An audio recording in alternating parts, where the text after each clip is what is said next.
በድጋሚ ላይክ አድርጉ፣ ሼር አድርጉ፣ ሰብስክራይብ አድርጉ።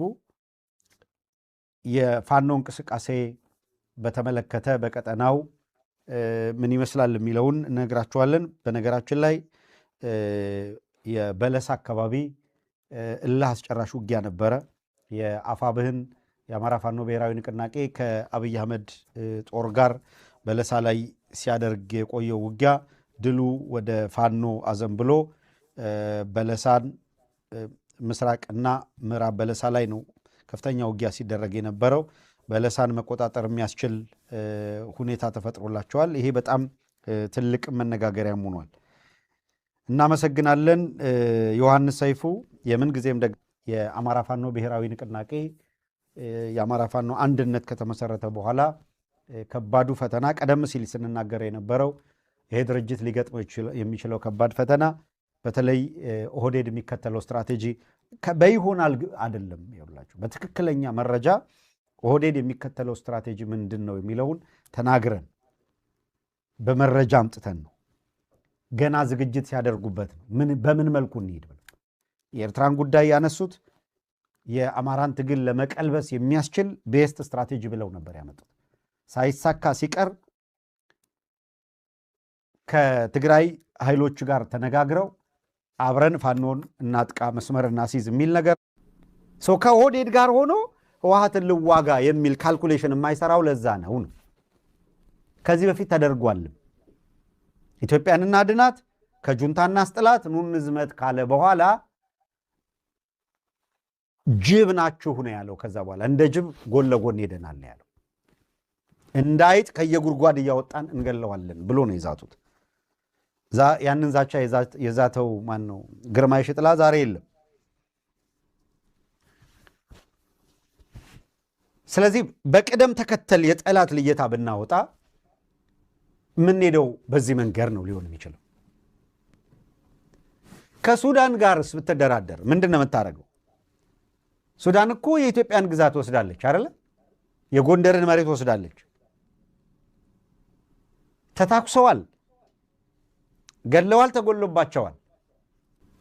አሁን ባለው ሁኔታ ከኦህዴድ ጋር ከመደራደር ከሱዳን ጋር መደራደር ይቀላል። የማይገባችሁን መሬት ወስዳችኋል። አየህ፣ ኦህዴድ መላው ወሎ ሰሜን ኦሮሚያ ነው፣ አሰብን በዛው ድንበር ነው፣ የኛ ነው የሚል ነው።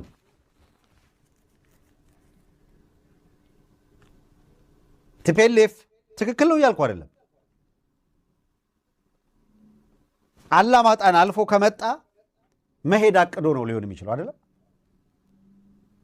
አላማጣ ቆቦ ላይ ከቆመ ደግሞ 1983 በኃይል የወሰድኩትን በኃይል አስጠብቃለሁ እያለ ነው ማለት ነው። ከቲፒኤልኤፍ ጋር የሚኖርህ ጸብ የአማራን ርስት ታሪካዊ ግዛት የማስመለስ የቆቦ ጉዳይ ይሆናል ማለት ነው። አየህ፣ ከኦህዴድ ጋር የሚኖርህ ግን ዘኢንታየር ወሎ ነው፣ ዘኢንታየር ሸዋል። ጎጃምን 2 ቦታ 3 ቦታ ከፍለዋለሁ ነው የሚልህ። መተከል ላይ አማራውን 300 400 ሺውን አፈናቅሎ 37% 38%ቱን ኦሮምኛ ተናጋሪ አድርጌዋለሁ እያለ የሚፎክር ድሬዳዋ የኛ ነው ብለው ክሌም የሚያደርጉ ቅርብ ጊዜ ራሱ አብይ አህመድ ዋናው ሰውዬ ድሬዳዋን ቅርብ ጊዜ ነው አይደል በፓርላማ ክሌም ያደረገው። ሐረር የኛ ነው ይሄንን ነው ያሉት አይደል። አዲስ አበባ ከኛ ነው የኛ ነው የኛ ነው ብለው በቃ ደምድመው ነው አይደል ያሉት። አዲስ አበባ አይግረምህ ብለን እኮ ኢንታየር ወሎ ሰሜን ኦሮሚያ ነው ብለዋል። ከነዚህ ጋር ሆነ በራያ ጉዳይ ከዋት ጋር ዋጋለው ያዋጣል ወይ ነው ጥያቄ። እንደዚህ ሁሉንም ነገር ጨፍልቄ ወጣሃለው ከሚል ጋር ሆነ በወልቃይት ጉዳይ ከአብይ ጋር ተሰልፌ ነው የምዋጋው ልትል ነው ወይ ነው? ይሄ ለፋኖ አስቸጋሪ ነው። የተከዜ ዘብ ኖ ኦፕሽን የለውም። የተከዜ ዘብ እዛው ወልቃይት ላይ ያለውን ህዝብ ለመጠበቅ አስተዳደር የመሰረተ ነው። ይሄ ኃይል የቲፒኤልኤፍ ኃይል ገፍቶ የሚመጣውን ሊከላከል ነው። ይሄ ኃይል ከህወሓት ኃይሎች ጋር በፍላጎቶችህ ጉዳይ እንነጋገር ምናምን ማለት አይችልም። ለምን? ሳምባው 4 ኪሎ ነዋ። መከላከያ ማለት ነው አይደለም?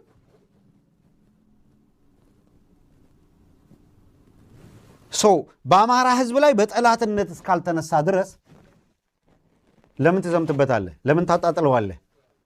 አትሊስት እየጠበቀ ያለው የአማራን ህዝብ ነው።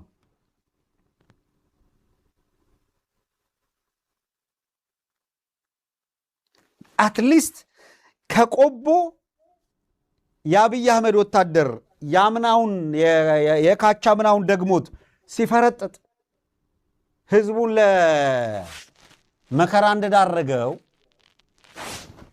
የተከዜ ዘብ አይ ኦህዴድ ቀጭን ትእዛዝ ሲያዘው ትቼ ልፈርጥጥ ብሎ ህዝቡን ሜዳ ላይ አይጥለውም። ሰው ምን ይደረግ? በራስ ሜዳ በራሴ የፖለቲካ አቋም እዛ ላይ ቆመ መነጋገር ይጠይቃል። በትግራይ በኩል ያለው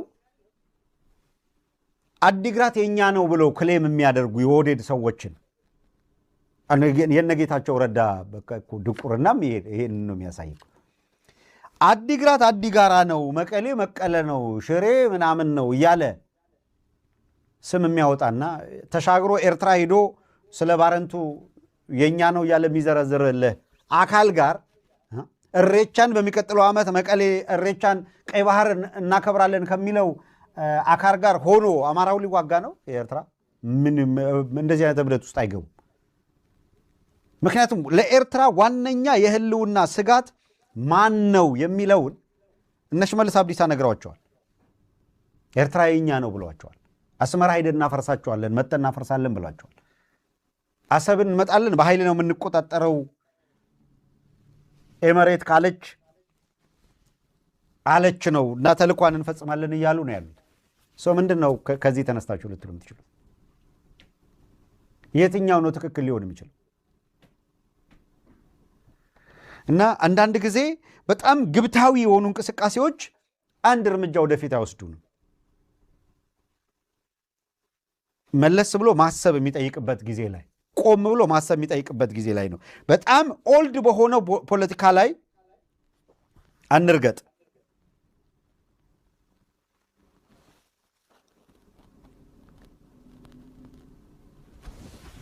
የቲፒኤልኤፍ ፋይሎች የፕራየር ጠላታችን የኦህዴድ ኃይል ነው ሲሉ ያቀረቧቸው ምክንያቶች 2-3 ናቸው።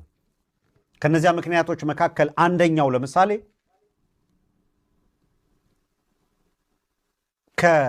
የፕሪቶሪያ ስምምነት ሙሉ በሙሉ አልተተገበረም የሚል ነው እና ከፌዴራሉ ያንን ተከትሎም ከፌዴራል መዋቅር እንደተነጠልን እንደተለየን ቀርተናል የሚል አለ።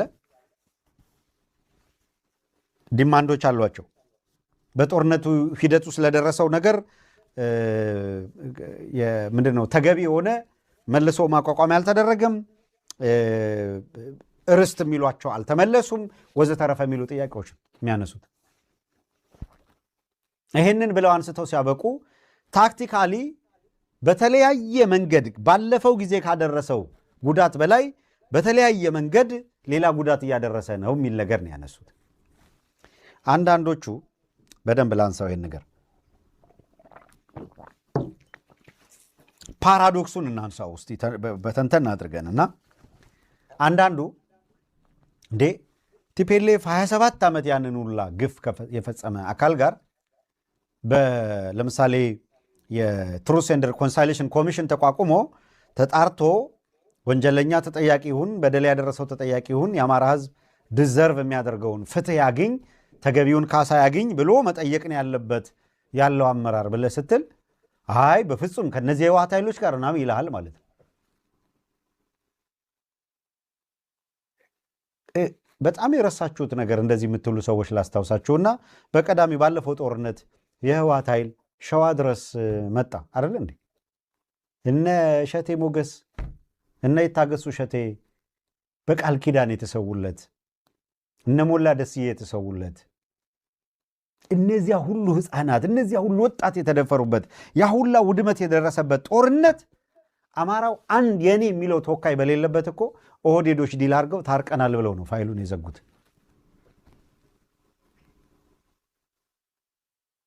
ፍትህ የለ፣ ካሳ ክፍያ የለ፣ ምን የለ፣ ዳምፕ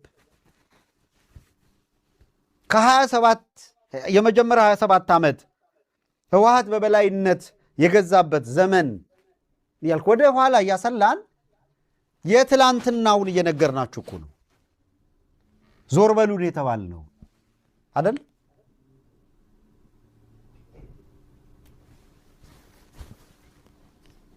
ካሳም የለም ምንም የለም የሚያነሳውም የለም። በነገራችን ላይ ተረስቷል። አትሊስት በቲፒኤልኤፍ በኩል የፕሪቶሪያ ስምምነት አልተከፈለም፣ ዲዲአሩ አለፈን፣ ይሄ ተፈጠረ ምናምን እያሉ እኮ ለዓለም አቀፉ ማህበረሰብ ለሌላም ኮምፕሌን እያደረጉ ነው። በአማራ በኩል የሚቀርብ ኮምፕሌን አለ ወይ ነው? የሚያቀርብ አለ? ትዝ ብሎት የሚያነሳም እንኳን የለም። አብዛኛው ሰው ካነሳም የሚያነሳው ምንድነው በአመራርነት በነበሩበት ጊዜ 27 ዓመት የሚለው ይህ ያለ የኒርባይ እኮ የጦርነት ሁኔታ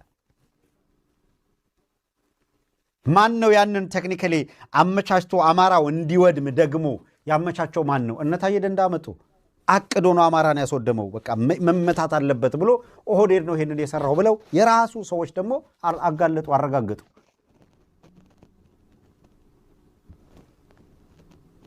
ቱ ቢ ኦነስት የአማራ ፋኖ ነኝ ብለህ ስታበቃ በጣም ከባዱን ነገር እስቲ ላዘ የአማራ ፋኖ ነኝ ብለህ ስታበቃ ኦህዴድ ቅርብ ጊዜ አውሮፓ ይኖር የነበረውን የበደኖን፣ የአርባ ጉጉን፣ የወተርን፣ የአማራውን እልቂት በዘመኑ የኦሮሚያ አስተዳደር ሆኖ የመራውን ሰውዬ ከ20 ምናምን 9 ዓመት በኋላ በክብር ተቀብለው የቲማቸው አካል አድርገውታል። እና የፕሮፌሰር አስራት ልጅ ነኝ ፈለገ አስራት ብለህ ስታበቃ በደኖ፣ ወተር፣ አርባ ጉጉ አማራውን ገደል ከጨመረው አካል ጋር ተሰልፌ እዚህ ጋር ልዋጋ እያልክን ያለው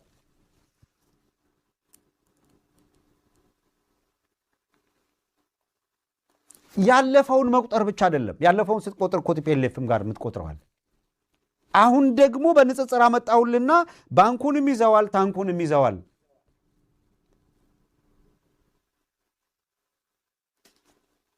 እናፈርሳቸዋለን፣ እናጠፋቸዋለን ብለው ነው ቀን ከሌት እየሰሩ ያሉት።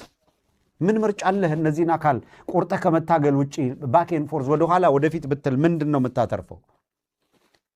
ንግግር ይፈልጋል፣ ስክነት ይፈልጋል የሚባለው እሱ እዛ ላይ ነው።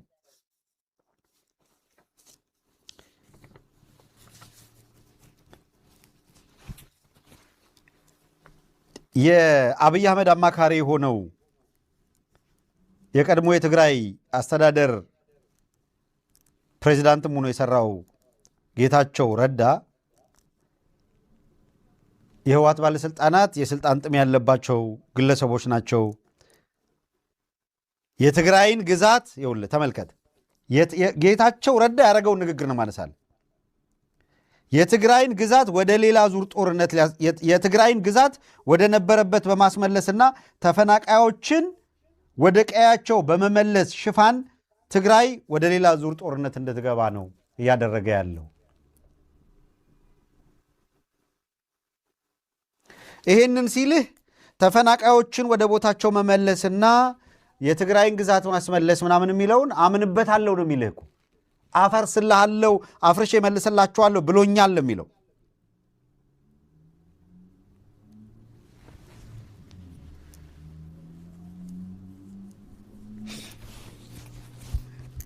ከዛ ምን ይላል? ተፈናቃዮችን ወደ ቦታቸው የመመለስ ሂደት ላይ አስተማማኝ ሰላምና መተማመን በማስፈን በውስጥና የውጭ ባለድርሻ አካላት ተሳትፎ ላይ የተመሰረተ መልሶ ማቋቋምን ከፍተኛ ገንዘብ የሚጠይቅ መሆኑን የትግራይ ቀድሞ ተዋጊዎች የህወሓት ሰዎች የሰማዕትነት ጥሪ ተታለው ሌላ ዙር ጦርነት መግጠም የለባቸውም፣ ይህን እንዳታደርጉ እያለ እያሳሰባቸው ነው። ወደ ጦርነት አትግቡ። ከዛ ወዲያን ጥሩ የሚመራው እነ ጻድቃን ያደራጁትን ጦር ግን አምጥቶ አሁን ከአብይ አህመድ ጎን ተሰልፈው እንዲዋጉ ያደረገ ነው። የፖለቲካ ፍላጎቱ ለአንተ ይሁንታ አይደለም። ይሄ ሰውዬ ከአብይ አህመድ ጋር ኃይል አሰልፎ እየተዋጋው ነው የሚልህ አፍርሼ ይሄንን አደርጋለሁ በሚለው መስማማት ስላለ። ታዲያ ከአብይ አህመድ ጋር ሆኖ እሱ ለጥቅሙ ከተዋጋ እኛ ስለ ጥቅማችን ምናምን ገለመሌ የምትል ልትኖር ትችላለህ። ጌታቸው ረዳ ከአብይ አህመድ ጋር ሆኖ ለመዋጋት የወሰነው ለየትኛው ጥቅሙ ነው?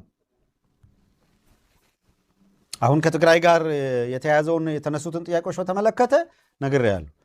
ወልቃይትን በተመለከተ ጊዜያዊ አስተዳደሩን አፈርሳለሁ ብሎታል አብይ አህመድ። አዎ። የማፍረስ አቋም አለው። አዎ። ይህንን እኮ የደብረ ጽዮን ህወሓትም የጌታቸው ረዳ ስምረትን ብጠይቃቸው ይሄን ካደረገ አብይ ትክክል ነው ነው የሚሉት። የሚጣሉት የቱ ጋር ነው?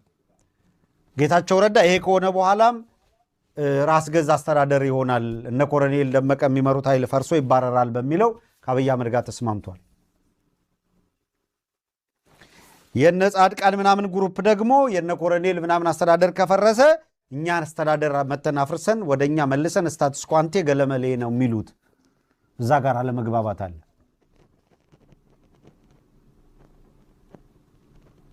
እሺ ይሄንንም ታዲያ ራስ ገዛ አይሻልም ወይ እነዛ ጠቅልለው ከሚሄዱት ብለህ ደግሞ የነጌታቸውን ረዳን ምናምን አይን እንዳታይ ደግሞ ሌላ ነገር ላንሳ። መቼም ትንታኔ ከሆነ እያንዳንዱን ነገር እናንሳ። የዛ ደግሞ አደጋ እናሳያቸው። ራስ ገዝ የሚልህ አዲስ አበባ ላይ አዳነች አበቤ ጉልበት ስትፈጥር አማራ ምንድን ነው የሆነው? ትግሬ ምንድን ነው የሆነው? ያ ማለት ነው። ሌላኛው አዳነች አበቤ መታ ራያን ማነው የወልቃይትን እንደ አዲስ አበባ ማድረግ፣ ወልቃይትን እንደ መተከል ማድረግ ማለት ነው። አማራውን የሚያጸዳ ከመሰረቱ የሚነቅል እነሱ የሚፈልጉትን ኃይል በተለያየ መንገድ እያመጣ አስፍሮ ዴሞግራፊውን የሚቀይርና አዲስ አበባን ኢረሌቫንት አድርገናታል እንዳሉት ኢረሌቫንት አድርገናል ብለው የሚፎክሩበት እድል የሚሰጥ ነው። እሱን ነው እያነሳን ያለነው።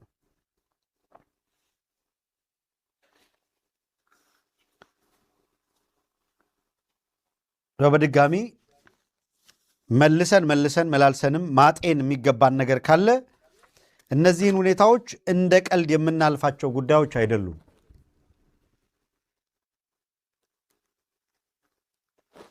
በሁሉም መስክ ርብርባቸውን ቀጥለዋል። በሁሉም መስክ እነሱ በፈለጉት መንገድ እየገፉበት ነው። የኛ እንቅስቃሴ ምን ላይ ያተኮረ ነው?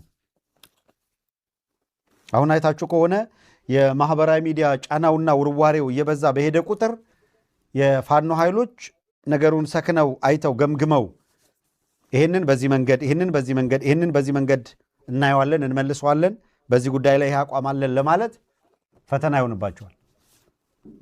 ለምን እያንዳንዱ አሁን ሚዲያ እጄ ላይ ያለ ብሎ የሚያስብ በሙሉ የየራሱን የቤት ስራ መስጠት ስለሚፈልግ ማለት ነው።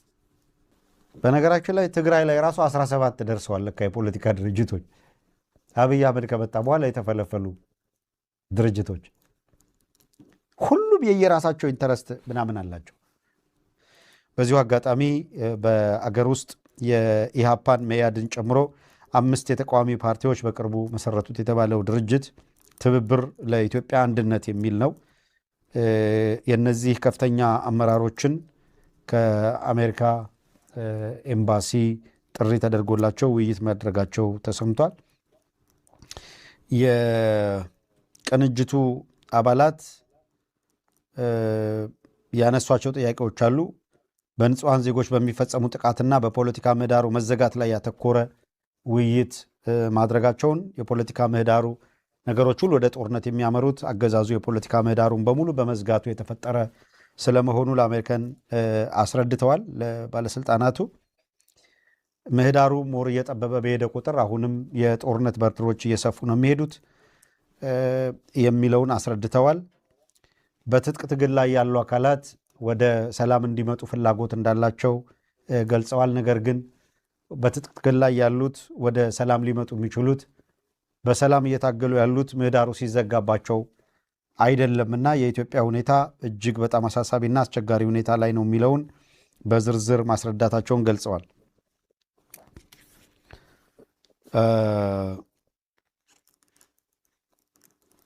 የአብይ አህመድ አገዛዝ የውጭ ሀገር ጋዜጠኞችን በተመለከተ አንዳንድ መልሶ ክለሳም ጭምር እያደረገ ነው። የውጭ ሀገር ዜጎች ዓለም አቀፍ ሚዲያን አድሬስ የሚያደርጉ አካላት አሁን ጉዳዩ ወደ ጦርነት ሲመጣ፣ ጉዳዩ ወደ ምርጫ ሲመጣ ዘገባው ወደዛ እንዳይሄድ ለማድረግ እነዛ ላይ አፈና የማድረግ እንቅስቃሴ ላይ ነው የሚበረቱት። በዚሁ አጋጣሚ በውስጥም በውጭም ያለውን የራሱ ሎካሉ የኢትዮጵያ ሚዲያ የሚባሉት የማህበራዊም የሚኒስትሪ ሚዲያዎቹን መከፋፈልና መበታተን ላይ ቀድሞ ትኩረት አድርገውም ሲሰሩ የነበሩት እንደዚህ ያለው ሁኔታ አይቀሬ ስለሆነ ስለሚመጣም ሰው ቀደም ብሎ ለመምታት ለመበተን እንቅስቃሴ የተደረገው ይሄ የማይቀር ጦርነት ይመጣል። ጦርነቱ በሚመጣበት ጊዜ ማንነቱ ጋር ይሰለፋል የሚለው በወል ስላለየ እንዲለይ ለማድረግ የሚደረጉ ጥረቶች ናቸው።